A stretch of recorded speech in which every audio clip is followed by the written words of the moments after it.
Tonight on All In, the Trump grand jury will reconvene in Manhattan tomorrow as the special counsel enters the chat.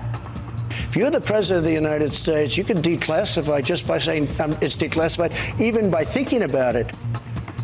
What today's extraordinary ruling from a federal appeals court could mean for charges in the document probe.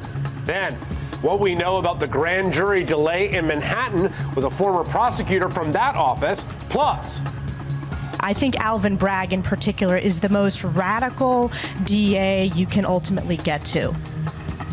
Ruben Gallego on the desperate Republican attempt to get their boss off the hook. And Jen Psaki and Michael Beschloss on an expanding Republican field as Trump support grows. But All In starts right now.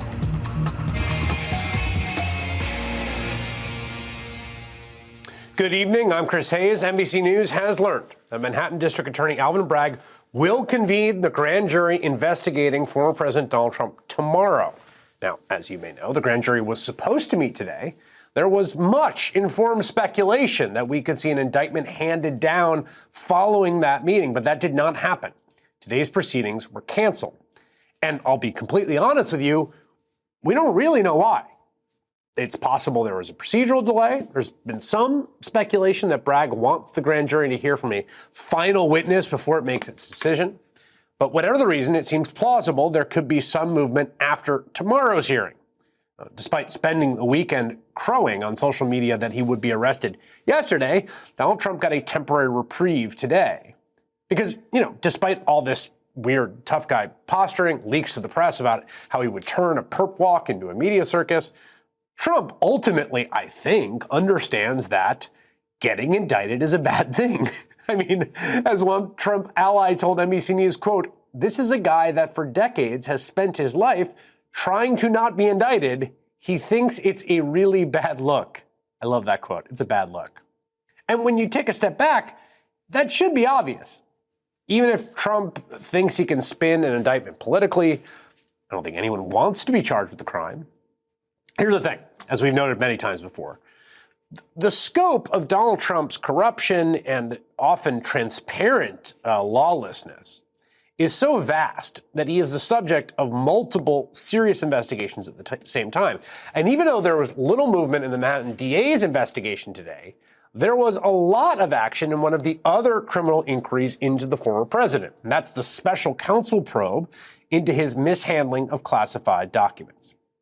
NBC News has learned that late last week, special counsel Jack Smith's office presented evidence to a federal district judge arguing that Trump used his lawyer, Evan Corcoran, to commit a crime. Now, as you might remember, or might not, there's a lot of folks to keep straight here. Evan Corcoran, the guy that you see there on your screen, is the attorney who instructed Trump's other lawyer, a woman named Christina Bobb, who's on TV fairly often, to sign a written statement asserting to the Justice Department that Trump had turned over all of the classified documents in his possession. So he told Bob to sign that letter saying there's nothing left. We attest. We swear to that. That letter turned out to be a lie, however, as the DOJ discovered when it found an additional 100 documents at Mar-a-Lago. Well, Smith's office spent at least a month trying to get a judge to waive attorney-client privilege that would force Corcoran, that lawyer, to comply with the federal investigation Smith is overseeing. And a federal judge agreed.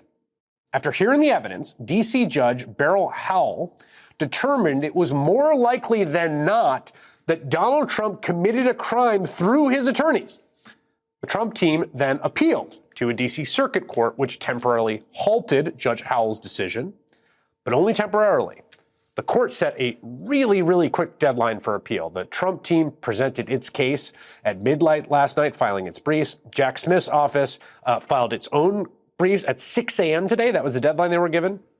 This afternoon, the D.C. Circuit Court also ruled against Trump. The panel said Corcoran must comply with the investigation.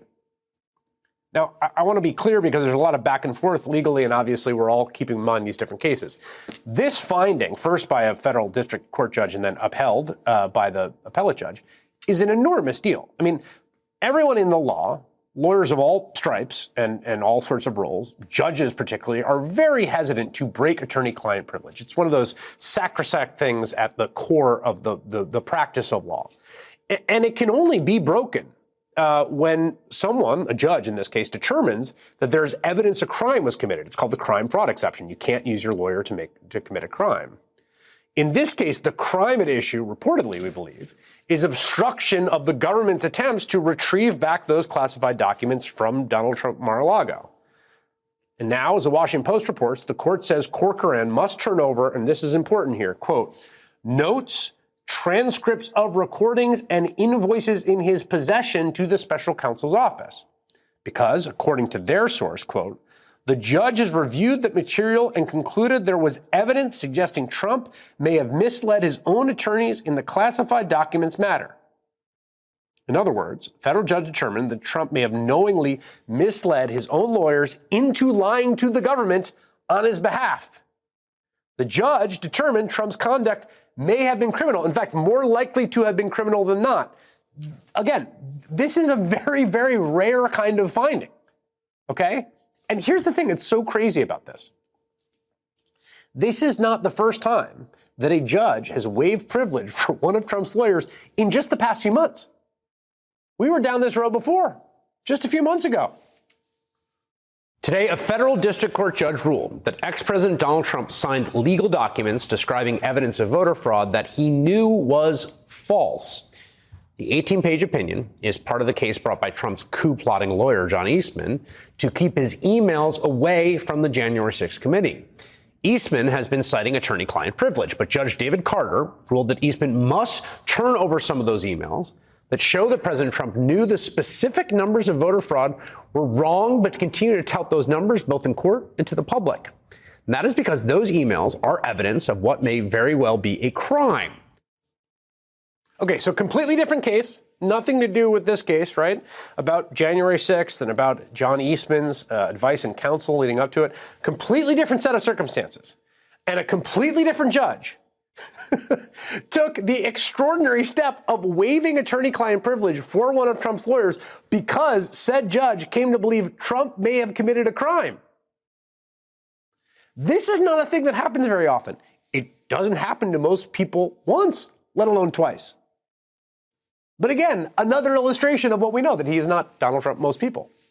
He has spent so many years operating with such this sort of entitled, brazen lawlessness, bordering on criminality, stepping over the line, perhaps, we'll see. It can be legitimately difficult to keep track of all the legal peril that he has put himself into.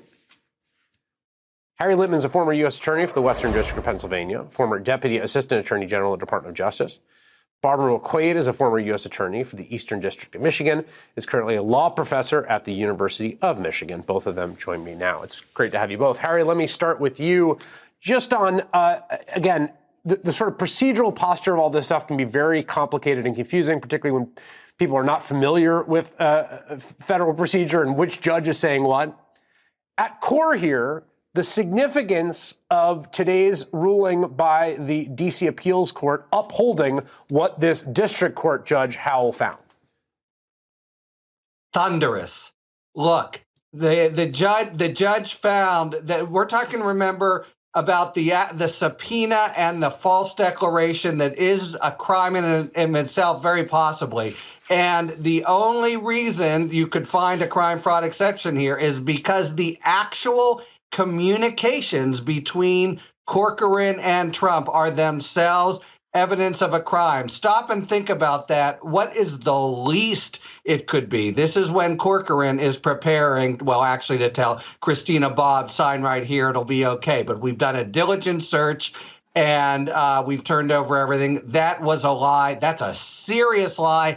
And in sort of prosecutorial terms, a very clean one. That's a very clean case of obstruction. And everything here, and it's not just the words, not just the testimony. We have invoices, and we have tantalizingly personal transcriptions of personal audio recordings. Query what that could be, but it's almost the least it could be is very strong evidence of Trump's participation in a clear violation with that subpoena and the false declaration. It could be the centerpiece of Jack Smith's Mar-a-Lago case, and it seems possibly that it kind of is close to the final nail that he is in the case he's building.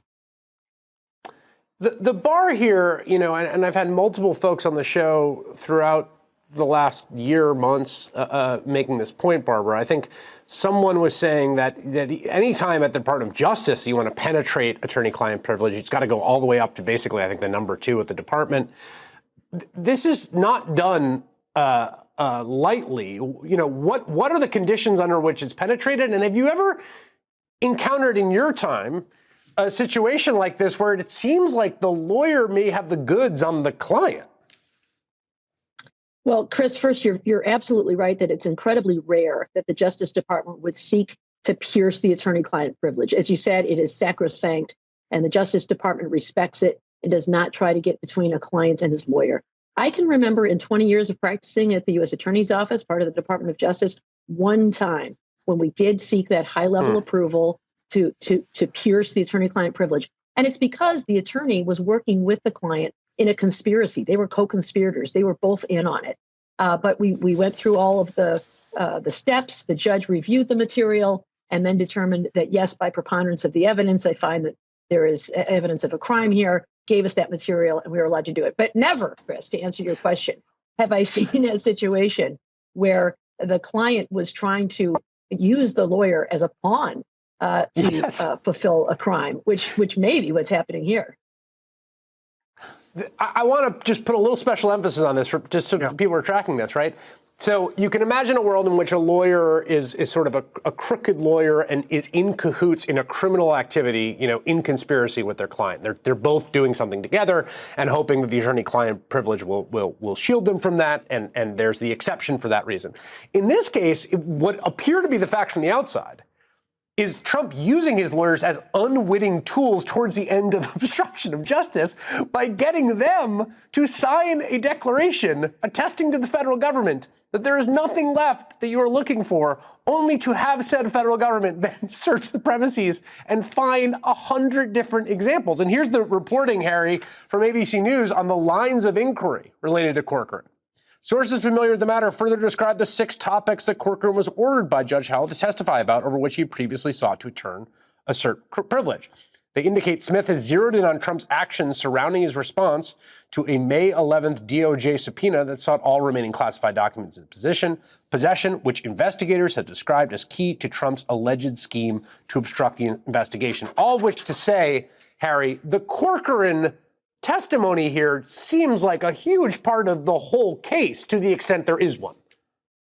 Yeah, at a minimum, if they acted together, it's huge. If they acted apart, it's huge. We're gonna. There's one little wrinkle, by the way, that Barb's answer brings up. He's been ordered now to appear, I believe, on Friday. He could take the Fifth Amendment. That would be really telling as to whether he has a role here or not. And then the Department of Justice would have a difficult choice about whether to immunize him. But I wouldn't be too quick. We did have that one snippet of a report. I wouldn't be too quick, though, to see him as a puppet and an ignorant puppet to boot. Remember, Christina Bobb testifies that Corcoran tells her he did the search, everything's fine, you can sign right here. Right. So it's not clear to me, and we won't know till the testimony happens, if he's used in the sense that he's innocent or just simply used in the sense that together they facilitate the false declaration. Well, that's a great point, and we don't know. We should also say that, I think they'll contend, right, that this was a mistake, right? I mean, the facts are the facts, right? They found the documents they found. They're going to, the alternate theories. So, as you would say, it's a crime fraud exception. So we have the evidence that it's not a mistake, at least. That's what makes it so significant. Sorry, go ahead. Well, and also, Barbara, I mean, in the context of the Manhattan DA case, right, and this question about, I think, an interesting and contested good faith question about prosecutorial discretion, about being above the law, being, the subject of, quote, politically motivated prosecution or escaping because of your political position. It just strikes me that this is a sui generis situation because it's an ex-president. But in any case in which you were to sign a sworn attestation to law enforcement, like we don't have any of this stuff. And then they searched you and found it. You'd be in trouble. That part of it just is a tough thing to crawl away from. And that seems to be what Smith is zeroing in on here. Oh, I think that's absolutely right, Chris. Many crimes you can say, well, reasonable minds can disagree as to whether this case is advancing some substantial law enforcement interest such that charges should be brought. When it comes to lying about whether you are concealing classified documents, not just making a mistake, but affirmatively lying about what you have, I don't think there's any question that a prosecutor would bring that case. The fact that he's a former president, I suppose, gives some pause, but especially in light of the volume and in light of the blatant lies, I think that makes it a pretty easy decision that most prosecutors would make in favor of filing charges. All right, Harry Litman and Barbara McQuade, great pleasure to have you on to walk through all of that today. Thank you very much. Coming up, Donald Trump's prediction he would be arrested on Tuesday gets staler by the hour, although, why would we think he was telling the truth about a thing? The latest on what could be delaying the first indictment of a former president, next. The waiting game continues in New York, where a highly anticipated meeting of the grand jury investigating Donald Trump's hush money payment to Stormy Daniels did not happen today. The Manhattan District Attorney, Alvin Bragg, told the grand jury to stay home today. NBC News reports Bragg is now planning to bring them back tomorrow to continue their work. The jury last met on Monday when they heard testimony from Robert Costello. That's a former legal advisor to Trump fixer Michael Cohen. The ex-president's lawyers hoped that Costello would undermine Cohen's credibility. According to New York Times, Costello might not actually have been the final witness. Quote, the grand jury may hear from at least one more witness before being asked to vote on bringing charges against Donald Trump. Jeremey Saland served for more than 7 years, an assistant district attorney in the Manhattan DA's office, and he joins me now. Jeremey, it's good to have you on, and obviously we don't know what happened. It could be nothing. Someone got, sick or something. What is your read on the delay here? And just from your knowledge of process here, what would it mean in terms of tomorrow and where they are in the timeline? Well, first of all, I think we're all starting on a false premise that was set forth by the former president that this is some frenzied arrest that's coming on Tuesday and that this process is moving at light speed. And that's simply not the case. Obviously, it's a secret proceeding, but there's always things that come up that you and I may not hear about because it's in a grand jury. So nothing that stops us or slows it down is really atypical. It could be a witness, it could be a sickness, it could be just conversation about the law. So there's many reasons we could speculate, but there's nothing that I have heard from or seen that is out of the ordinary. So given that, and I that's generally my inclination, or at least a sort of operating assumption here, right? This is going along some internal process that is not revealed to all of us. Just tell me a little bit about the sort of rebuttal witness or the nature of that Costello's brought in by the grand jury to kind of, give a chance to sort of vet Cohen or to say, look, this guy is not credible, and there might be a rebuttal witness to him. How common is that sort of thing in these proceedings? Well, so the grand jury always has the opportunity to call a witness. So we'll just take Mr. Costello for a second, and he comes in and the grand jury decides that, yes, Mr. President, you can have a witness be heard. Ultimately, the district attorney's office also has a similar right, and the grand jury can decide as well to say, well, now that this evidence has been presented, let me present something else. Let me corroborate what maybe has been already shared with you. Let me bring in a new witness. And we don't know if that is a new witness. We don't know if that's Michael Cohen. But there's some assertions, no doubt, that the defense witness made that the prosecution now wants to controvert and challenge. But it could be a wide range of things. It could be something that's documentary, or it could be someone who's actually testifying, like Michael Cohen again. So generally, after the final witness, let's say there is a final witness and the case is sort of done, right? Mm-hmm. What then happens? So once the case is done and no more witnesses are called and the grand jury is ready to move forward, what's going to happen is the district attorney or the prosecutor who's doing or handling the grand jury is going to instruct them on the law. This is not a summation like you would find at a trial jury. It's instructing them on the law, and those grand jurors, remember, this has been going on not for days, not for weeks, but for months. Those grand jurors that were there for the critical and essential evidence will have the opportunity to then hear or ask further questions and then close out the case and vote, not beyond a reasonable doubt, but they'll make the determination that there's reasonable cause to believe or not that a felony has been committed. If they do so, they will vote a true bill. That vote of the 23 that are there, or the 23 that should be there, and 16 makes a quorum, needs to be passed by at least 12 of those grand jurors. And then the true bill, then what happens after that? So it's more internal and administrative. What ultimately happens is a grand jury warden would take that to a clerk or to the court. It's still sealed. It doesn't become unsealed merely because the grand jury has now voted and passed it, and it's brought to a judge. In the case where someone like here, it's called an NA, non-arrest or no arrest indictment. In situations like that, also a warrant could come shortly thereafter for the person so that they are returned to court. Yeah, and presumably, again, should all this happen, and we've seen reporting on this, and I think obviously common sense would suggest that there's pretty complex and high-level negotiations happening between the DA's office, the NYPD, the Secret Service, the lawyers for the former president, because this is obviously a special set of circumstances. Absolutely. And I hesitate to use the word choreographed, but there is no doubt there is a lot of communication. And that would really take place for anybody if there's an NA indictment and the other party, meaning the defense, is knowledgeable that this is happening. There's no doubt that there is arrangements being made for a surrender. There's arrangements being made for time and place. This needs to be done very tightly and neatly because there's not only danger to the former president, but even the public as well. So they want to make sure it's done right. But there's a lot of conversation. The defense may not know that the indictment is happening if it does happen on a particular day, but once that is filed and ready to go, there's no doubt that conversation continues or starts. There's been a lot of talk from Republicans, national Republicans particularly, Donald Trump and others, saying that this is a quote-unquote Soros prosecutor. This is politically motivated.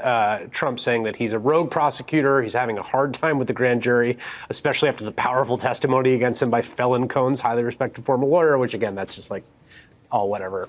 But I guess what is your read, having worked in that office? I know you didn't work for Alvin Bragg, but just this sort of like onslaught of calumny being heaped upon the current district attorney for Manhattan, Alvin Bragg.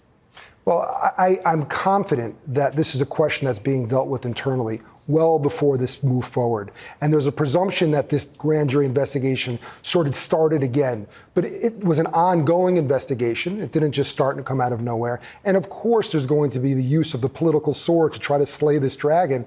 But that's not necessarily a fair conclusion at all. Ultimately, whether it goes to a jury if he is indicted, the people, meaning all of us, are going to listen to that evidence and make the determination on our own. Is this politically motivated? To argue that it's politically motivated because of the parties, we could turn this around and say if there's a indictment or an investigation coming out of North Carolina or DeSantis's backyard against a Democrat, therefore it has to be something that's politically motivated. Yeah. That's not fair. But you better believe any chief law enforcement officer needs to take that stench away to make sure that it's very clear that this is above board and an honest and truthful, just investigation. All right, Jeremey Saland, thank you so much for sharing your expertise with us tonight. I appreciate it. Still ahead, Republicans push to normalize extramarital hush money payments and investigate elected state officials for enforcing the law. Congressman Ruben Gallego has a Democratic response next. Hi, I'm Tom Llamas, and for me, the news is so much more than a headline. It informs, it inspires, and it still matters. To cover it, you have to be in it. We'll take you to the front lines of the story, where it's actually happening, with NBC News journalists on the ground from all over the world.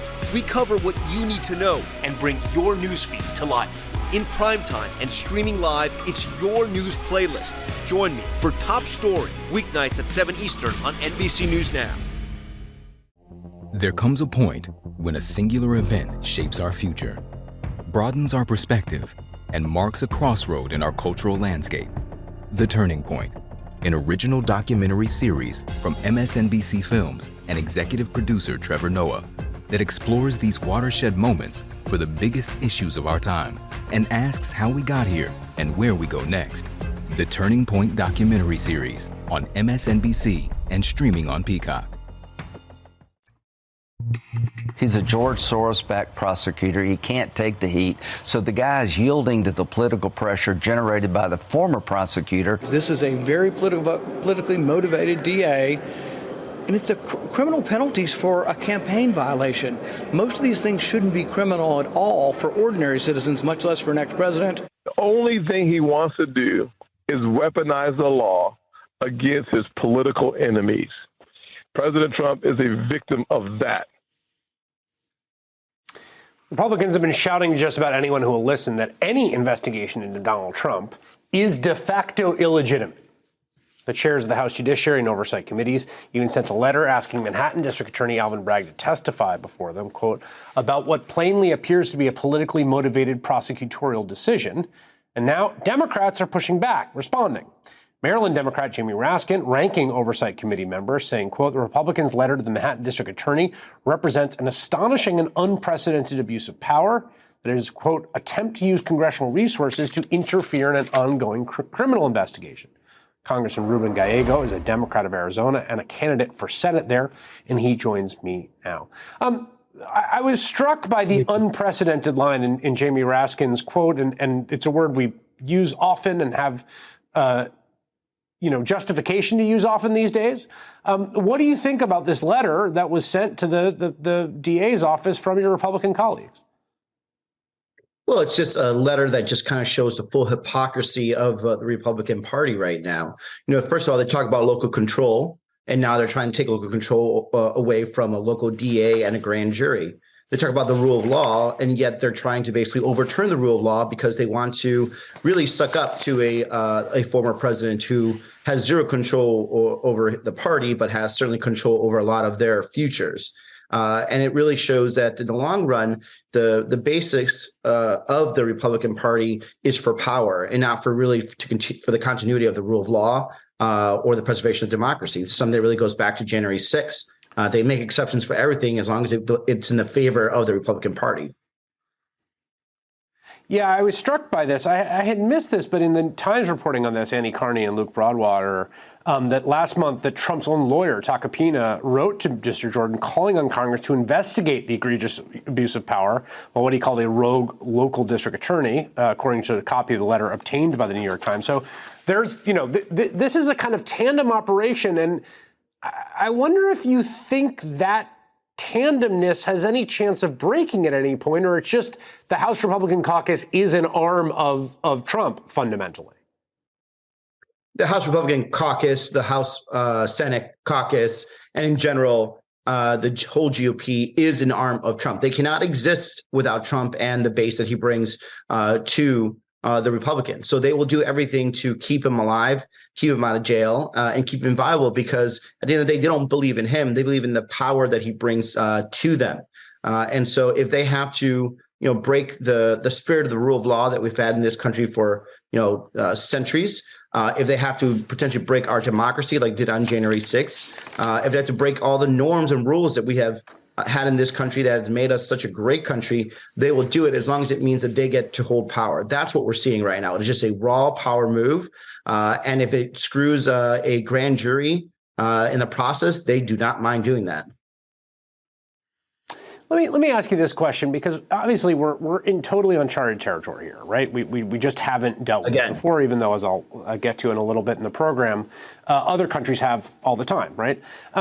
But there, in the abstract, right, there is a question if, we have an incredibly decentralized system in this country as far as criminal justice goes. There's, I think, thousands of jurisdictions, thousands of local prosecutors.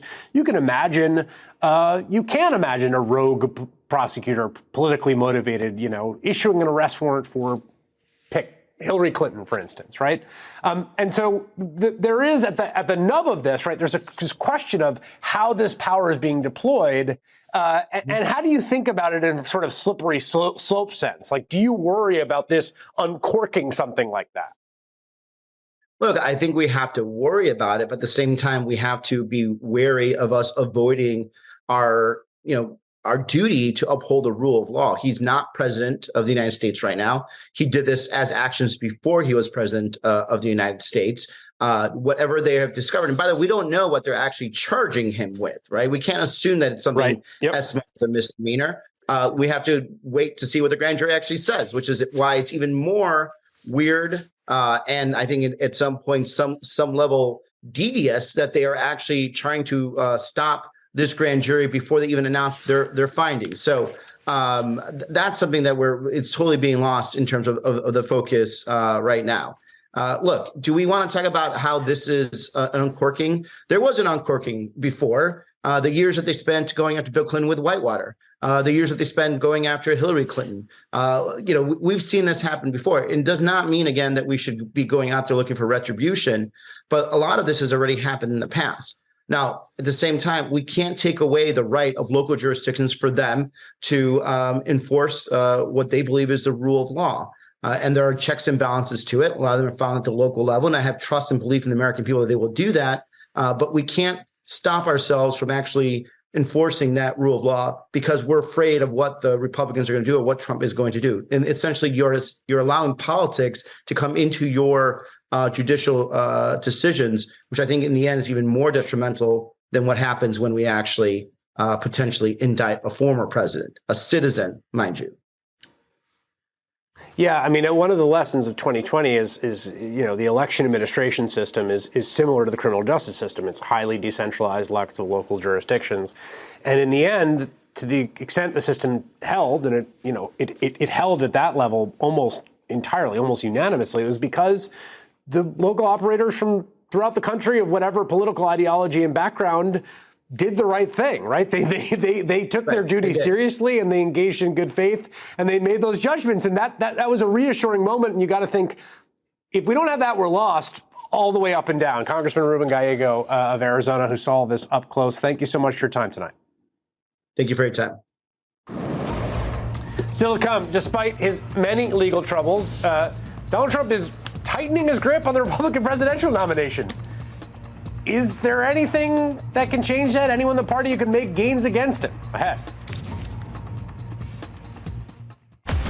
Hey everyone, I'm Tom Llamas from Top Story on NBC News Now. Every night, Top Story is your news playlist. We take you to the front lines of the story, where it's actually happening, with NBC News journalists on the ground from all over the world. We cover what you need to know and bring your newsfeed to life. And now, Top Story is available as a podcast, so you can listen anytime and anywhere. Subscribe now for new episodes every weeknight.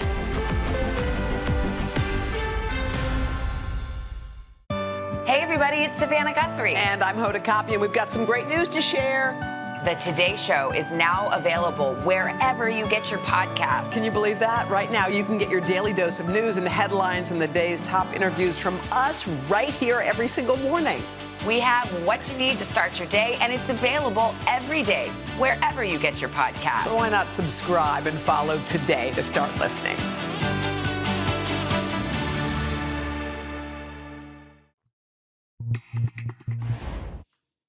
When it comes to holding elected leaders accountable for crimes they may have committed, the U.S. is actually an outlier among democracies. You've heard this, and Republicans keep insisting indicting ex-President Donald Trump is something only an authoritarian government would attempt. But as Philip Bump writes for the Washington Post, that kind of accountability is typically a hallmark of a functioning democracy.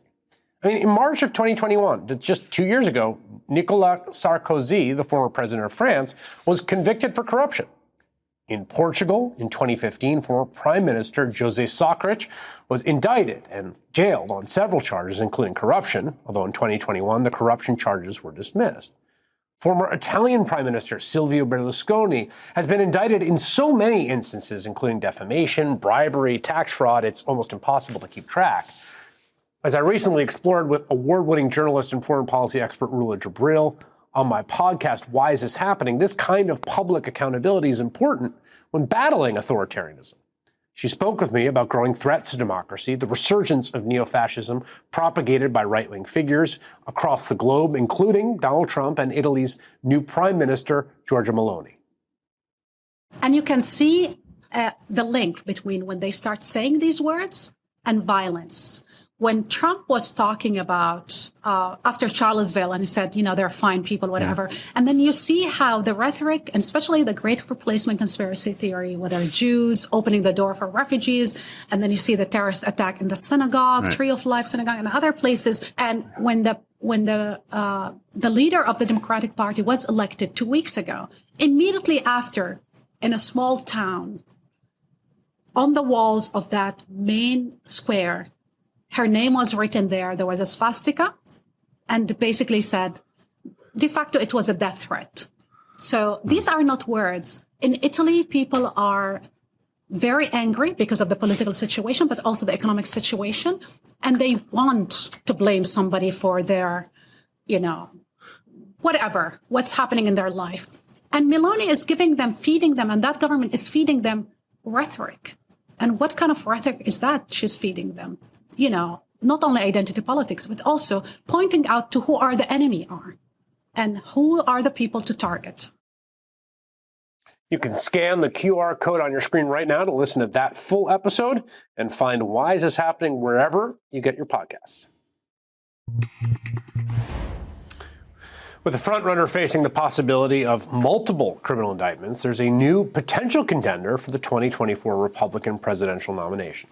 South Carolina Senator Tim Scott is indicating that he's inching closer to announcing his own candidacy. He's hosting a donor summit and visiting the early primary states of Iowa and New Hampshire next month. He's expected to announce something soon. The good news for Senator Scott is if he throws his hat in the ring, there's lots of room to grow.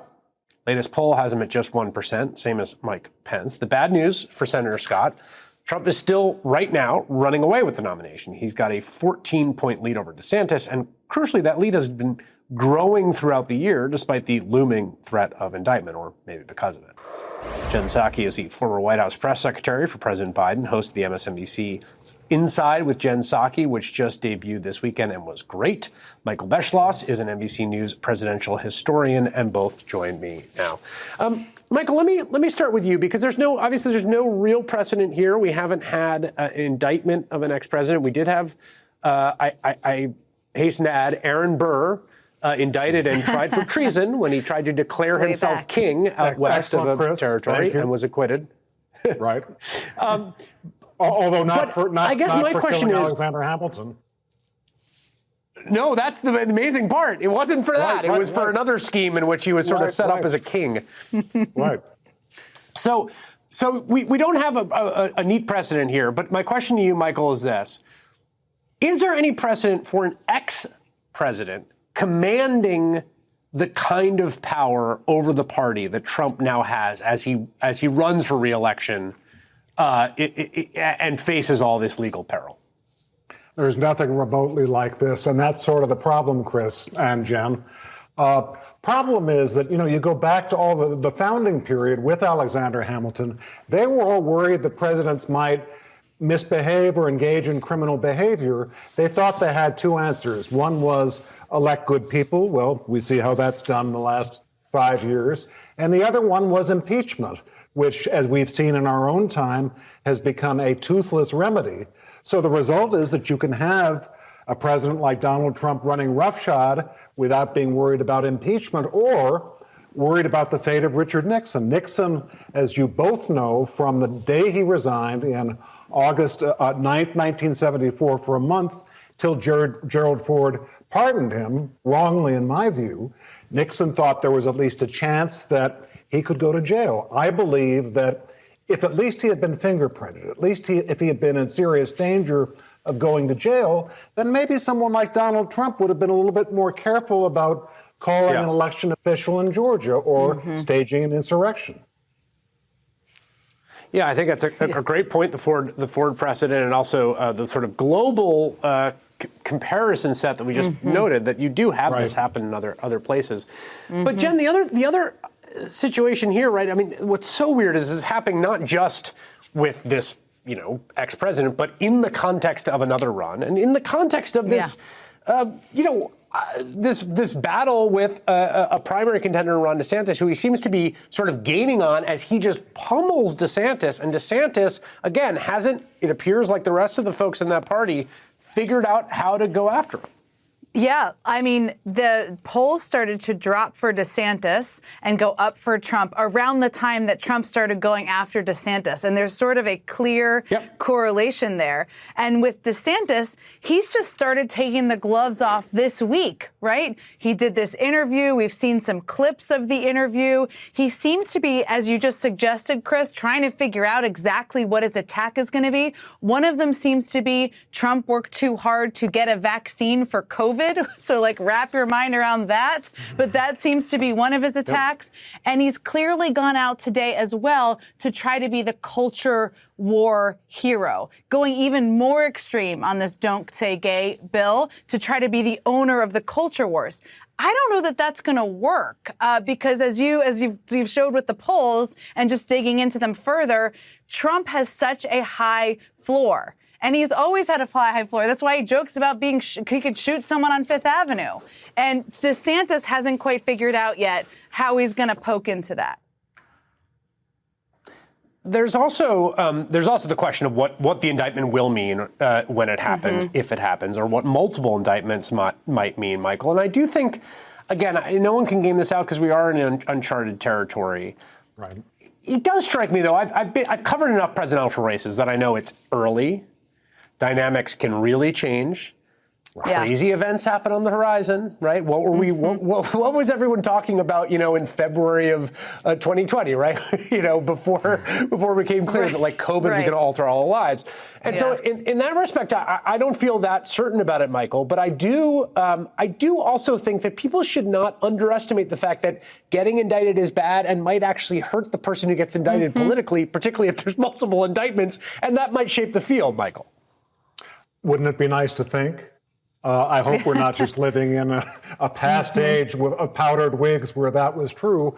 I don't think we are, because I believe that even people who think they love Donald Trump at the moment, a lot of them are very law-abiding people who feel strongly about the law, unlike him. They will see him going into court. They will see his fingerprints. They will see his mugshots. This could happen in 4 or 5 different venues in different parts of the country. Plus, he's not exactly Mr. Health and Fitness. This could wear him down very fast. None of us has been indicted. I think if you're indicted 5 times at once, I think it is a little bit something that's bad for your health. And politically as well. Health. And I think that the other side of this, Jen, is this question. No, of course not.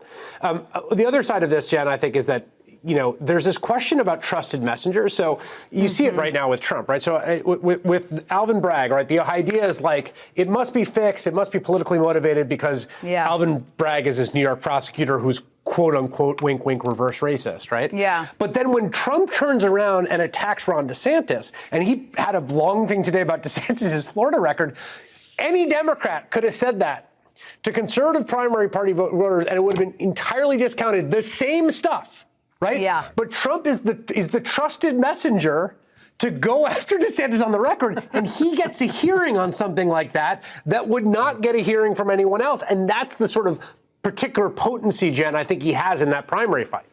That's true. Trump also has the entire Republican Party, or the most vocal wing of the party, I should say, following and echoing him. It's like he sent this bat signal out to go attack Alvin Bragg, and they're all doing it, including even Tim Scott, who isn't even in the race yet, but it seems to be echoing the same language about this being a politicized case, which there's no evidence it is. So Trump also has all of these people, Elise Stefanik, Kevin McCarthy, potential candidates echoing his messages and his attacks too. And Ron DeSantis doesn't have that. Michael Beschloss and Jen Psaki, thank you both. Jen Psaki's new show, Inside with Jen Psaki, airs Sundays at 12 p.m. Eastern on MSNBC, and it also streams on Peacock.